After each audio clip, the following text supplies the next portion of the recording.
সুপ্রিয় শিক্ষার্থীবৃন্দ, আসসালামু আলাইকুম। আজকে আমি কনভার্ট ইউআইএক্স টু মার্কআপ ল্যাঙ্গুয়েজের 3 নম্বর লেকচার শুরু করছি। তো এখানে যা রয়েছে বেসিক এইচটিএমএল স্ট্রাকচার নিয়ে আলোচনা, তারপরে এইচটিএমএল বয়লার প্লেট কী জিনিস সেটা নিয়ে আলোচনা, তারপরে রয়েছে বিএস কোডের বিভিন্ন প্লাগ ইন যেগুলো খুবই দরকারি এবং বিভিন্ন শর্টকাট কি নিয়ে কিছু কথা বলবো, এবং পরিশেষে রয়েছে ডিফারেন্ট টাইপের এলিমেন্ট নিয়ে আলোচনা যেগুলো খুবই দরকারি। তো আমি তাহলে শুরু করি। প্রথমে আমি একটি ফোল্ডার ক্রিয়েট করব। এখানে পূর্ব থেকে এটা ক্রিয়েট করা আছে, তো আমি এটা ডিলিট করে আবার নতুন করে ক্রিয়েট করি। এটা ওপেন করা আছে এই জন্য হচ্ছে না, তো আমি এটা ডিলিট করে আবার নতুন করে করি। তো এখানে নাম দিই, এটার নাম দিই, ফোল্ডারটির নাম দিলাম লেকচার 3। লেকচার 3 দিয়ে লেকচার 3-তে চলে গেলাম। সেখানে গিয়ে আমি অ্যাড্রেস বারে গিয়ে এটা সিলেক্ট করে সিএমডি লিখে এন্টার চাপবো। তাহলে আমি সরাসরি ওই লেকচার ফোল্ডারে টেক্সট মোডে চলে গেছি। তো এখানে গিয়ে আমি লিখবো হলো সিওডিই ডট, অনেকেই জানো এটা। এটা দেওয়ার উদ্দেশ্য হলো আমি বিএস কোডটা ওপেন করব। তো বিএস কোড মূলত একটি চমৎকার কোড এডিটর এবং আধুনিক কোড এডিটর, যেটা দিয়ে কোড করলে কোডিংয়ের গতি ত্বরান্বিত হয়। তো এটা নিয়ে আমি আলোচনা করব কেন ত্বরান্বিত হয়, এবং এটার অনেক মজার মজার প্লাগ ইন রয়েছে, শর্টকাট কি রয়েছে। ডেভেলপাররা এটা বর্তমানে সবচেয়ে বেশি ব্যবহার করে থাকে। তো আমি আমি এখানে লেকচার 3-তে প্রবেশ করেছি। তো এখানে দুইটা অপশন থাকে, একটা হলো নিউ ফাইলের অপশন, একটা হলো নিউ ফোল্ডারের অপশন। প্রথমে আমি এখানে ক্লিক করে নিউ ফোল্ডার একটি তৈরি করে নিই, যা পরবর্তীতে ব্যবহার করব। তারপরে আমি এখানে ক্লিক করে একটি ফাইল তৈরি করি। ফাইলটির নাম দেই ইনডেক্স ডট এইচটিএমএল, যেটা এইচটিএমএল এর রুট ফাইল নিয়ে পরবর্তীতে আলোচনা করব। তো আমাদের প্রথম টপিকটি হলো কি, যে বেসিক স্ট্রাকচার। বেসিক স্ট্রাকচার মানে এইচটিএমএল এর সেই এলিমেন্টগুলো নিয়ে একটা স্ট্রাকচার দাঁড় করানো, যে এলিমেন্টগুলো ছাড়া এইচটিএমএল পেজ তৈরি করা সম্ভব না। অর্থাৎ ওই স্ট্রাকচারের যে এলিমেন্টগুলা দিয়ে স্ট্রাকচারটা দাঁড় করানো হলো, ওই স্ট্রাকচারের ওই এলিমেন্টগুলোর একটা বাদ দিলে হবে না। এটাকেই বলা হচ্ছে এইচটিএমএল এর বেসিক এলিমেন্ট, এবং ওই স্ট্রাকচারটাকে বেসিক স্ট্রাকচার বলা হচ্ছে। তো সেটা শুরু হয় এইচটিএমএল দিয়ে। এইচটিএমএল আমরা এইচটিএমএল এখানে লিখে এন্টার দিলে পরে এগুলো অটোমেটিক চলে আসছে, কারণ এটা বিএস কোডের সুবিধা। তো আমরা জানি এইচটিএমএলটা হলো মূলত রুট এলিমেন্ট। এই এলিমেন্টের ভিতরেই টোটাল এইচটিএমএল এর যতগুলো এলিমেন্ট রয়েছে সেগুলো থাকে। তো একটা একটা পেজের দুইটা পার্ট, একটা হলো হেড পার্ট, একটা হলো বডি পার্ট। হেড পার্টে সাধারণত মেটা ইনফরমেশন থাকে, আর বডি পার্টে থাকে হলো যে ভিজিবল ইনফরমেশনগুলো আমরা দেখতে পাই ব্রাউজার দিয়ে একটা পেজকে ব্রাউজ করলে, সেগুলো থাকে। তো মেটা ইনফরমেশন মানে ইনভিজিবল ইনফরমেশন, বাট এটার একটা ব্রাউজারে নির্দিষ্ট কাজ রয়েছে, ব্রাউজারের কাছে এগুলার স্পেশাল মিনিং রয়েছে। তো যাই হোক, আমরা এগুলো আরও ডিটেলস আলোচনা করব পরে। আমরা যদি হেড সেকশন নিয়ে কথা বলি, যে হেড সেকশনে মূলত দুইটা পার্ট, একটা হলো মেটা আর একটা হলো টাইটেল। তো টাইটেলটা মূলত আমাদের যে যে ব্রাউজার দিয়ে পেজটা ওপেন করিস তার ট্যাবের মধ্যে যে লেখাটা থাকে, যে টাইটেলটা থাকে, সেটাই হলো এই টাইটেল। এখানে আমরা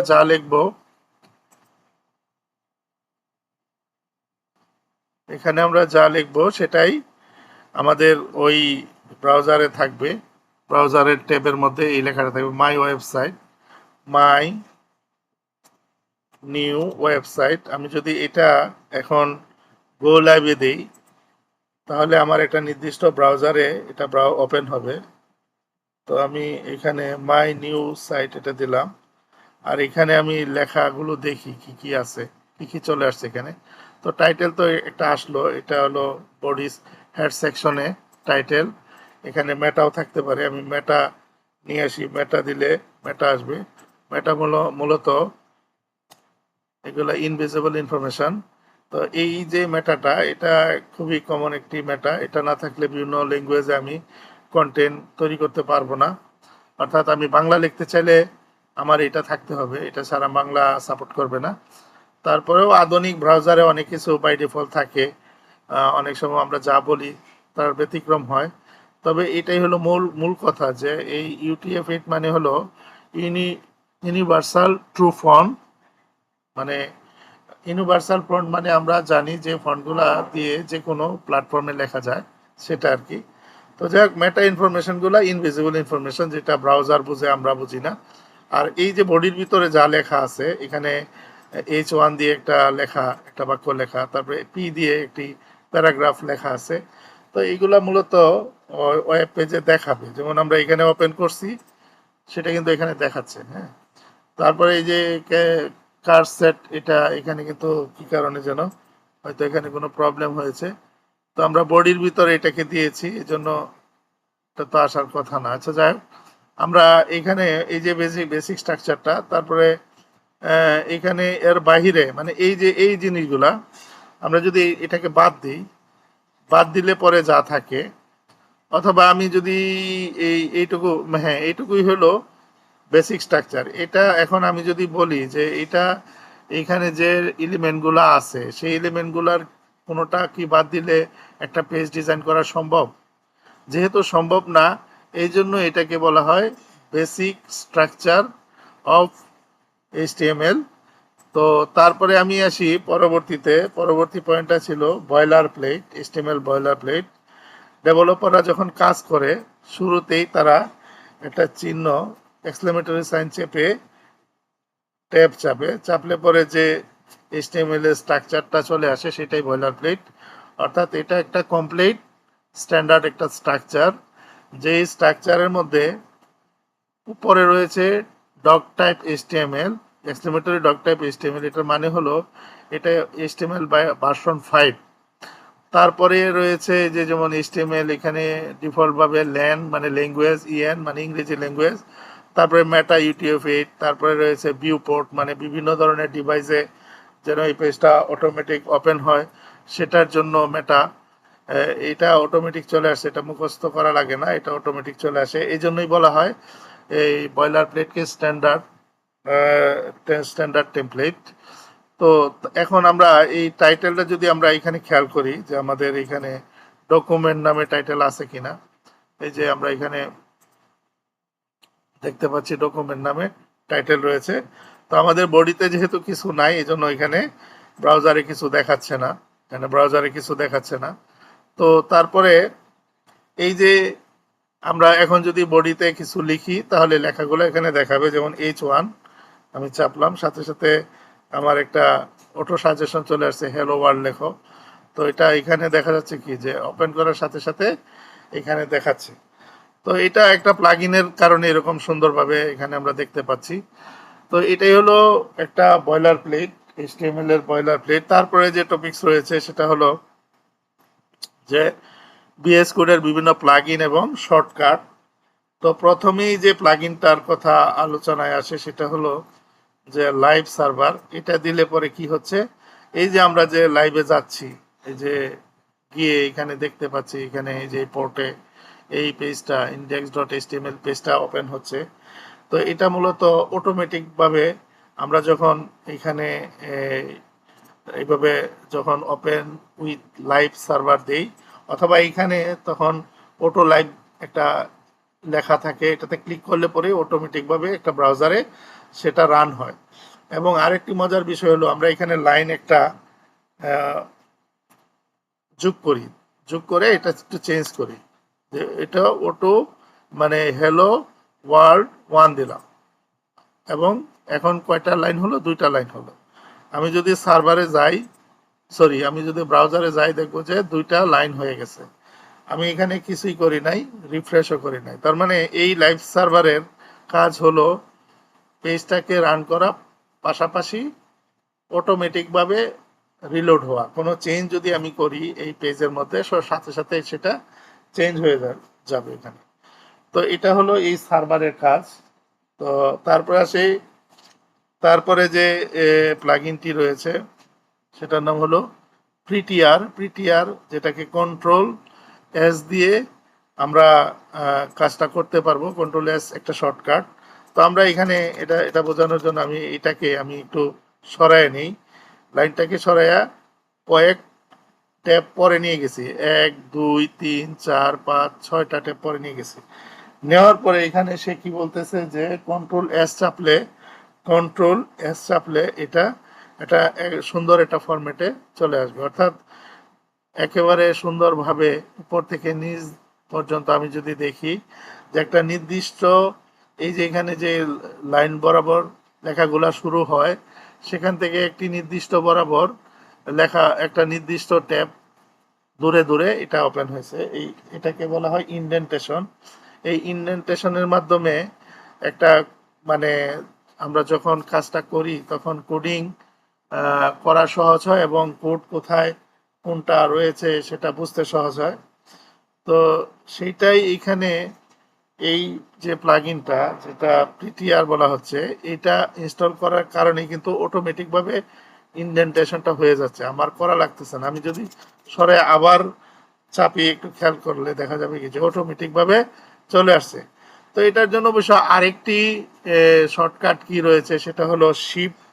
আমরা যদি আবার এটা দেই, দিয়ে আমরা যদি শিফট অল্টার তারপরে এফ চাপি, তাহলেও কিন্তু একই কাজই হচ্ছে। তো এইটাই হলো অটো পিটিআর এর কাজ। এই যে পিটিআর কন্ট্রোল প্লাস এস দিলে এই কাজ হয়। তারপরে রিনেম অটো রিনেমের কাজ হলো, আমরা এখানে একটু খেয়াল করলে দেখা যাবে যে আমরা এখানে চাচ্ছি যে এটা H1 আছে, এটাকে আমি H2 করব। তাহলে কিন্তু অটোমেটিক্যালি H2 হয়ে গেছে, ওখানে কিন্তু ক্লোজিং ট্যাগে কিন্তু আমার আর লেখা লাগতেছে না, অটোমেটিক ভাবে ওটা ওখানে বসে গেছে। তার মানে টাইপ করা ছাড়াই আমি সুবিধাটা পাচ্ছি। এটাই হলো অটো রিনেম ট্যাগের কাজ। তারপরে আসে হলো সিএসএস পিক। সিএসএস পিক, এখন আমি এই সিএসএস পিক যেটা এই যে এখানে বলতেছে যে সিএসএস পিক কি জিনিস, ইউজফুল ফর লার্জ প্রজেক্ট, বড় বড় প্রজেক্টের ক্ষেত্রে এটা কাজে লাগে। এটা জাম্প ফ্রম এইচটিএমএল টু রিলেটেড সিএসএস ইনস্ট্যান্টলি। এটা অর্থাৎ আমি যদি এইখানে আমার এই পেজের মধ্যে এইখানে এই যে হেডের মধ্যে কিন্তু আমরা সিএসএস এর লিঙ্কিং করব। তো এইখানে আমি তার আগে এইখানে যে সিএসএস ফোল্ডারটা, সেখানে আমি একটি ফাইল তৈরি করি। আমি এখন সিএসএস ফোল্ডারে আছি, সেখানে একটি ফাইল তৈরি করব, নাম হলো স্টাইল ডট সিএসএস। তৈরি করার সাথে সাথে ফাইলটি তৈরি হয়ে গেল এই সিএসএস এর ভিতরে। তো এখানে আমি এখনো কিছুই লিখি নাই, আমি লিখি একটা কিছু লিখি, সে কন্টেইনার লিখি, কন্টেইনার ডট কন্টেইনার লিখে আমি একটা এখানে একটা ব্যাকগ্রাউন্ড দিই, ব্যাকগ্রাউন্ড কালার ব্রাউন দিই, তারপরে হোয়াইট হোয়াইট দিই, 800 পিক্সেল হোয়াইট দিলাম বোঝার জন্য। তো হাইট দিই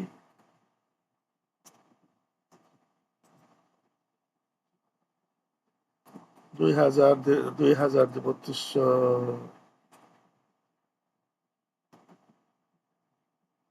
হাইট দিলাম। তো আমি এখানে কি করলাম, একটা ডট দিয়ে একটা ক্লাস তৈরি করলাম। এটা আমার কোথায় আছে, সিএসএস ফাইলের মধ্যে আমি এই কাজটা করেছি। অর্থাৎ আমি কিছু সিএসএস কোডিং করেছি, যেটা এখনো আমি এগুলো নিয়ে আলোচনা করি নাই, এটা জাস্ট বোঝানোর জন্য। তো আমি এখানে ইন্ডেক্স ডট এইচটিএমএল পেজে গেলাম, যাওয়ার পরে আমি এখানে লিখলাম ডিআইভি ডিআইভি ডট লিখে আমি ট্যাব দিলাম। ট্যাব দেওয়ার পরে সরি, তার আগে আমার আরেকটা কাজ করতে হবে, সেটা হলো আমি যে ওখানে একটা, এই যে এখানে একটা জিনিস খেয়াল করলে একটু দেখা যেত, এই যে এখানে অটোমেটিক ভাবে চলে আসছিল। যাই হোক, আমি এখানে এই যে আমি লিঙ্ক কিন্তু দেই নাই, অটোমেটিকই এটা চলে আসছে। এটার কারণও ওই নির্দিষ্ট কোনো একটা প্লাগইন এটার জন্য কাজ করতেছে।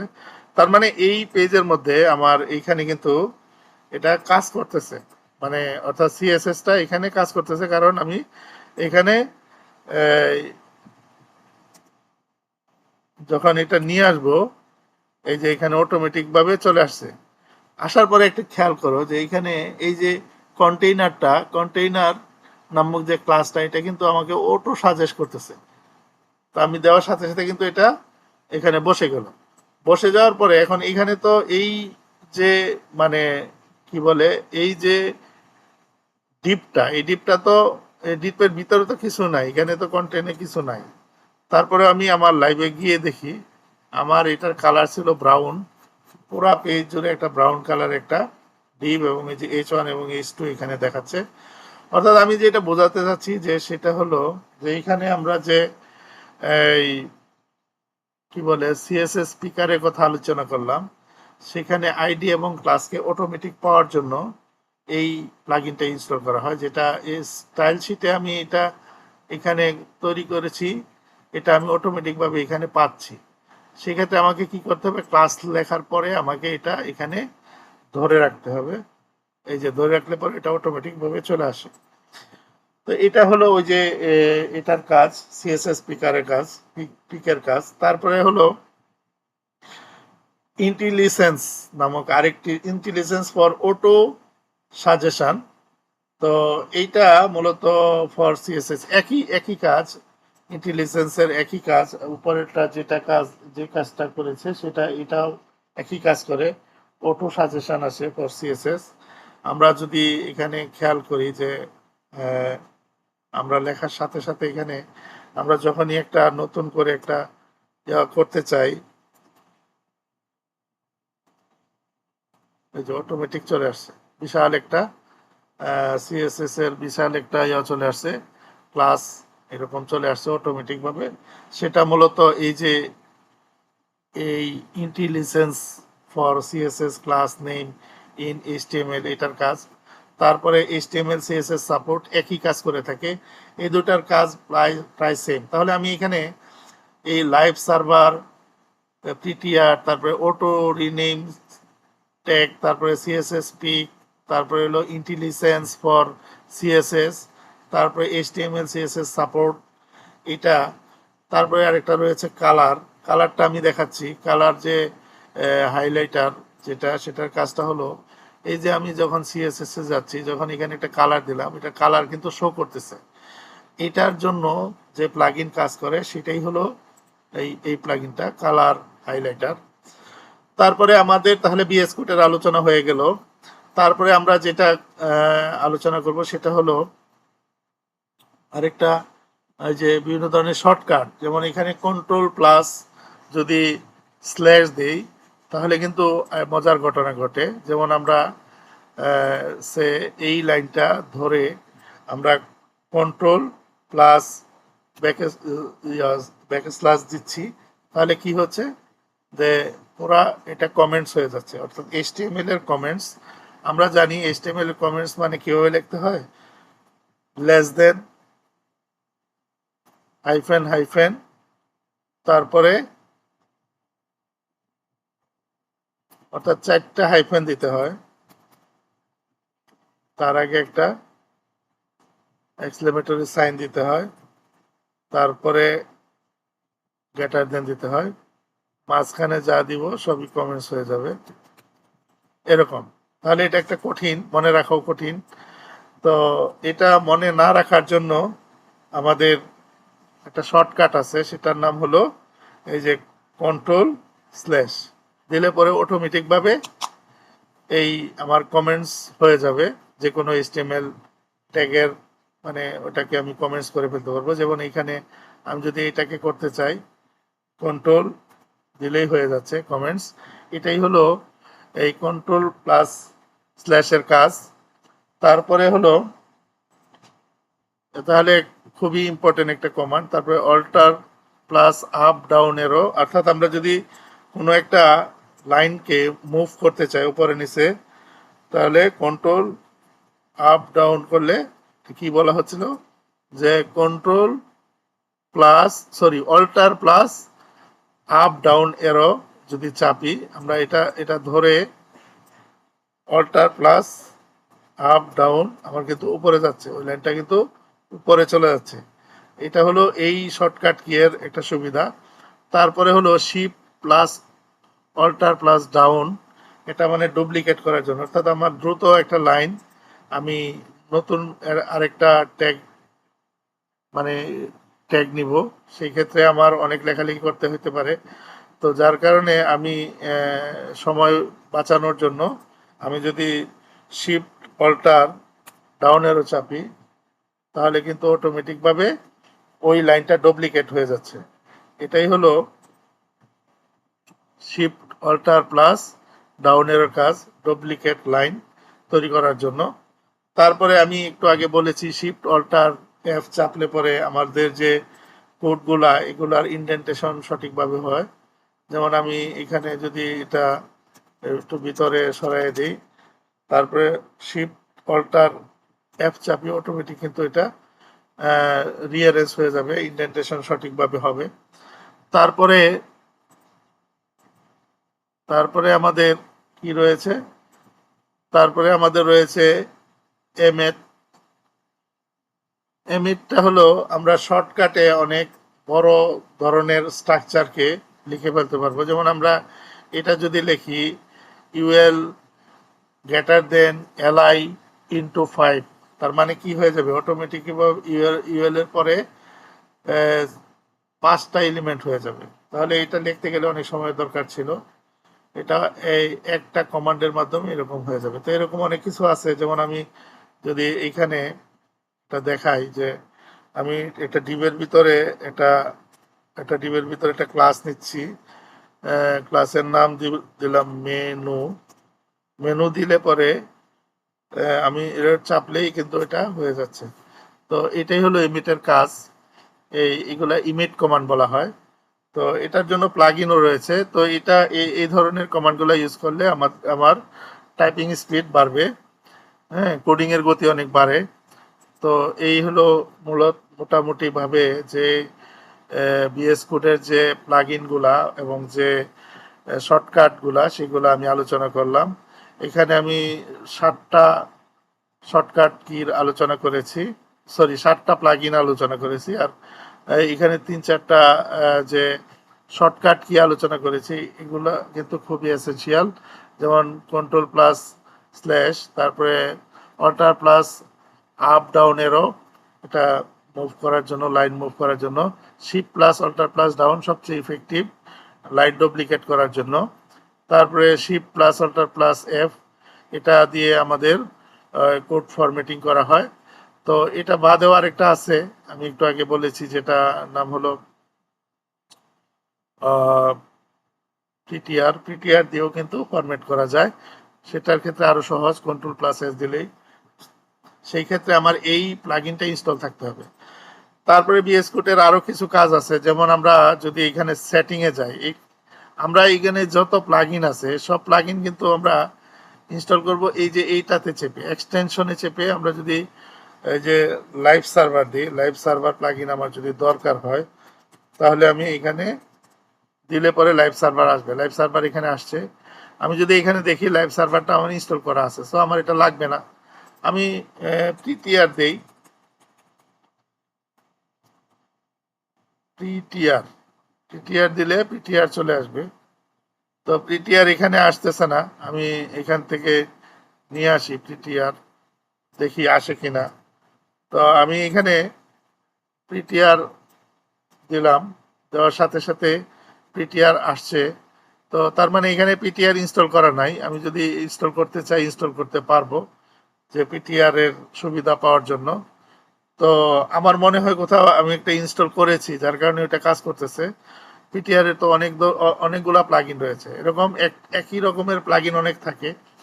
তো যাই হোক, এইখানে আমরা এই যে এই এক্সটেনশনে গিয়ে বিভিন্ন ধরনের প্লাগইন ইনস্টল করব এই সিম্বলের মাধ্যমে।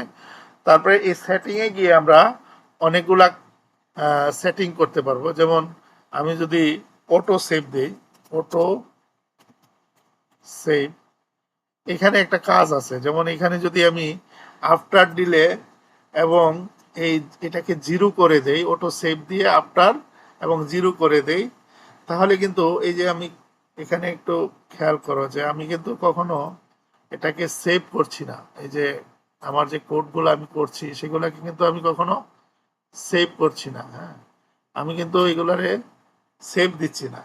সেভ না দিয়েও কিন্তু এটা অটোমেটিক্যালি সেভ হয়ে যাচ্ছে। এখানে কিন্তু সেভ না করা পর্যন্ত এখানে একটা বুলেট চিহ্ন থাকে, সেটা কিন্তু এখানে হচ্ছে না। হ্যাঁ, তো এটা এটা কারণ হলো আমি ওই যে ওখানে জিরো দিয়েছি এবং এটা কোথায় আমি অটো অটো সেভ সেভে গিয়ে সেটিংয়ে অটো সেভে গিয়ে আমি এই কাজটা করেছি।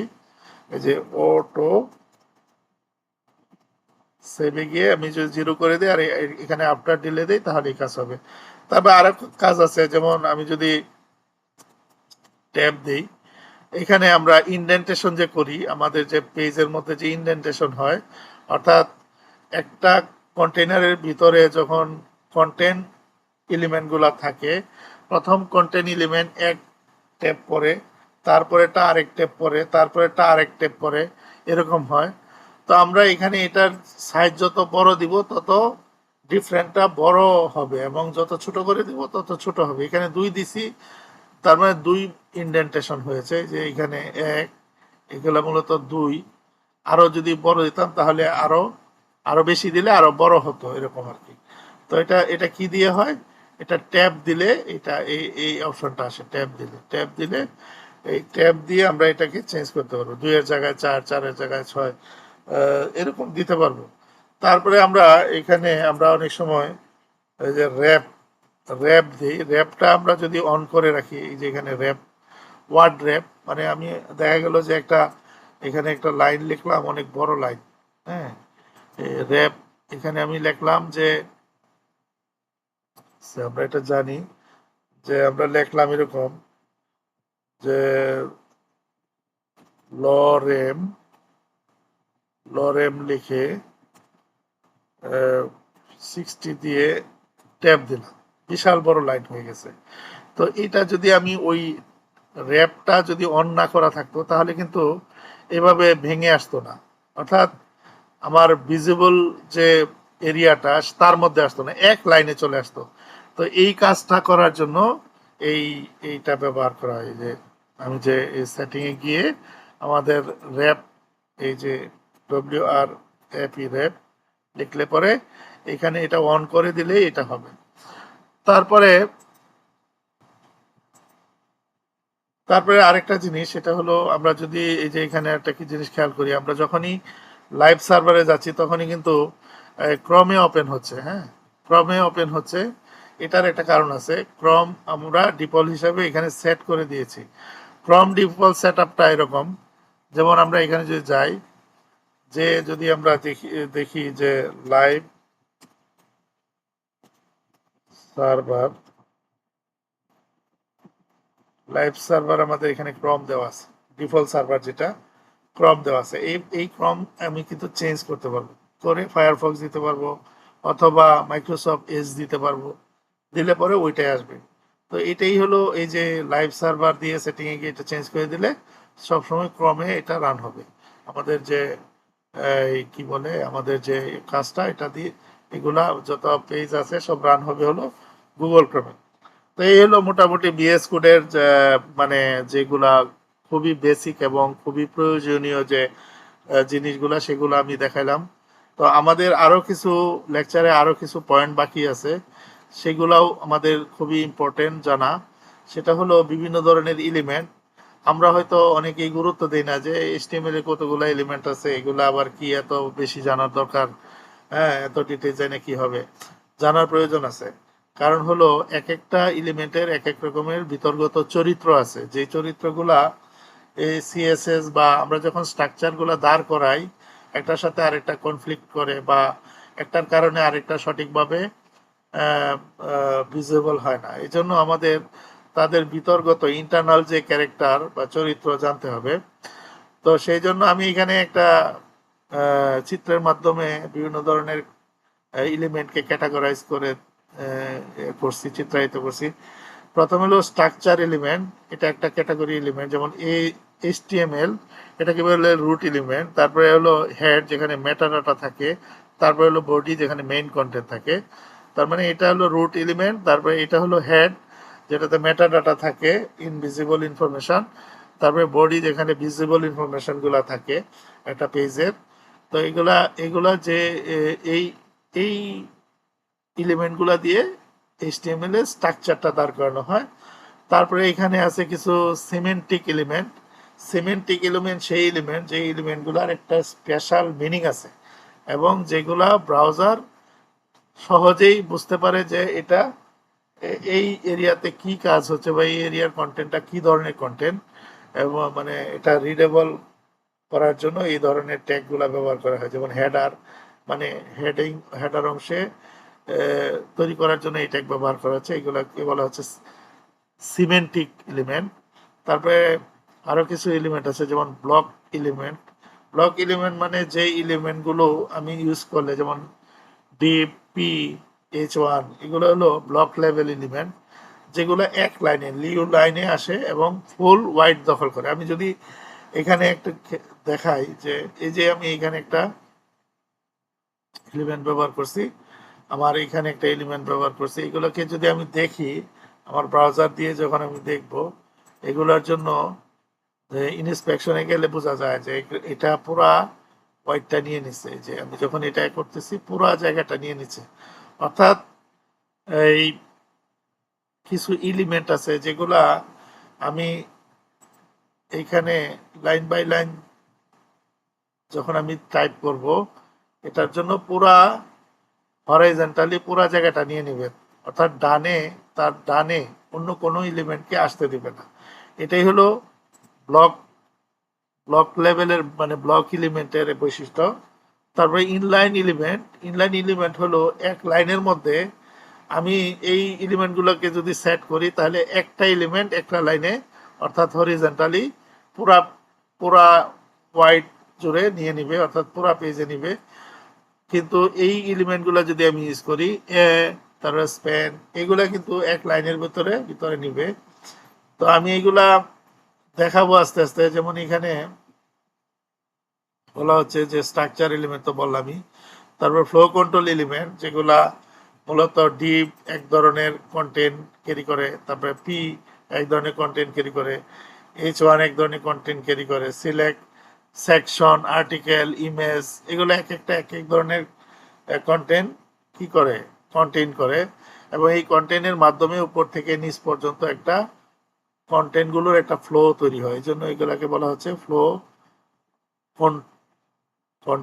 কন্টেন্ট বলা হচ্ছে। একটা ক্যাটাগরাইজ করলো আর কি। তো মূলত এখানে ক্যাটাগরি হলো ব্লক এলিমেন্ট। আমার যেটা সবচেয়ে বেশি ইম্পর্টেন্ট জানা যায় ব্লক লেভেল এলিমেন্ট কোনগুলো আর ইনলাইন এলিমেন্ট কোনগুলো।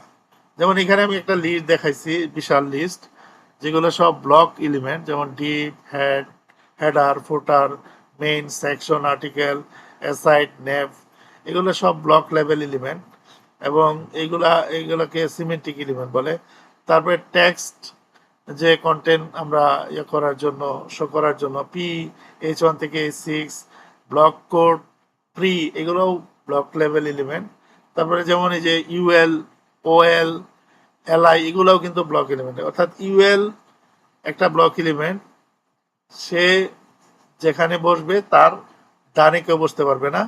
ওএল যেখানে বসবে তার ডানে কেউ বসতে পারবে না। এর সবগুলাই যত ব্লক লেভেল এলিমেন্ট আছে তার বৈশিষ্ট্য হলো সে যে লাইনে বসবে তার ডানে কেউ বসতে পারবে না, বসতে হলে নিউ লাইনে বসবে। অর্থাৎ প্রত্যেকটা ব্লক লেভেল এলিমেন্ট একটা লাইনে বসে এবং পরবর্তী এলিমেন্ট পরবর্তী লাইনে বসবে, কখনো এক লাইনে বসবে না।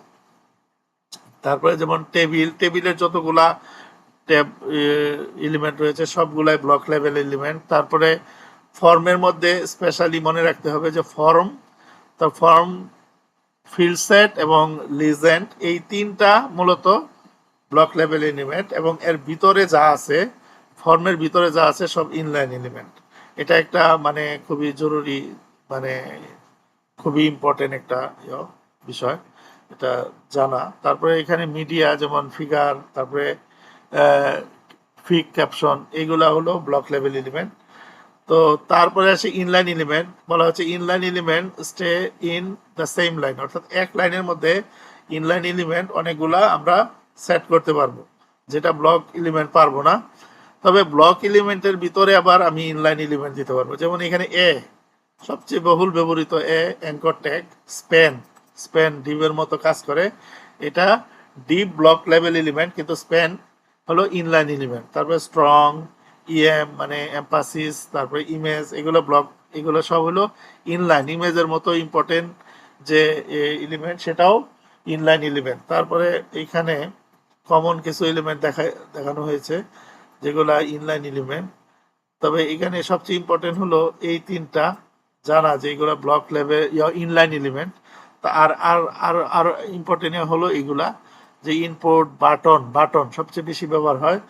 বাটন, ইনপুট, এই দুইটা ইনলাইন এলিমেন্ট, এটা আমাদের মনে রাখতে হবে। তারপরে এগুলো আমি কেন বলছি যে আমরা যখন কাজ করতে যাব এইগুলো আমাদের এদের চরিত্র জেনে কিন্তু আমাদের ট্যাগগুলো ব্যবহার করতে হবে। আমরা যদি চরিত্র না জানি তাহলে এই ট্যাগগুলোকে আমরা কন্ট্রোল করতে পারবো না। অর্থাৎ আমাদের আমাদের আমরা যখন HTML এ কাজ করব তখন কিন্তু অনেক ব্লক এলিমেন্টকে ইনলাইন করতে হবে অথবা ইনলাইন ব্লক করতে হবে। এরকম আমাদের কাজের প্রয়োজনে আমাদের কিন্তু এগুলা করতে হবে। তখন আমাদের এগুলা অবশ্যই মনে রাখতে হবে এবং জানতে হবে, জেনে ওইভাবে CSS দিয়ে আমাদের এইগুলোর চরিত্রকে পরিবর্তন করতে হবে। তাহলে আমাদের এখানে আমরা জানলাম ব্লক লেভেল এবং ইনলাইন এলিমেন্ট। তারপরে আসে সিমেন্টিক এলিমেন্ট। যেমন এখানে বলা হচ্ছে যে এই যে header, name, main, section, article, footer, এগুলো হলো সিমেন্টিক এলিমেন্ট। এটা কারণ হলো এগুলা আমরা যদি এগুলার পরিবর্তে আমরা ডিপ ইউজ করতে পারি, কিন্তু এইগুলা ইউজ করলে হবে কি যে আমাদের এসইওর যে বিষয়টা সেটা ইমপ্রুভ হবে। অর্থাৎ এসইওর জন্য এইগুলা ব্যবহার করা মানে ইম্পর্টেন্ট। মানে আমার যদি এই ট্যাবগুলো আমার ইয়াতে পেজে থাকে তাহলে এসইও ফ্রেন্ডলি হয়।